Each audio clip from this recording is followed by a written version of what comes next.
shu darajaga yetishingga hech kim ishonmagan edi bolam.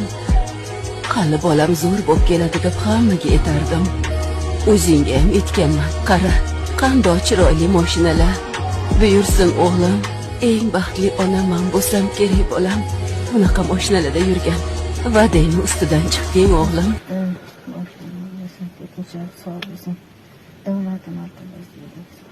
O'g'il qizim ko'p qizim qo'shiladi. Huzurlaring duolaring nasib etsin.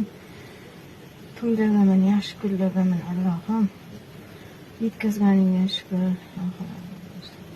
Bundan ham zo'rlardim. O'g'il qizlarimni ota-onamni o'ldirib, ajrala borish nasib qilsin. Shuning sabr qilish kerak ekan. Xudoga shukr, sabr qilsangiz Alloh hamma narsa berar ekan. Mana onamning bir gaplari bor. Alloh taolo aytar ekan, bolam, sabr qilsang menga, yana beraman senga der ekan. Shuning uchun sabr qilgin.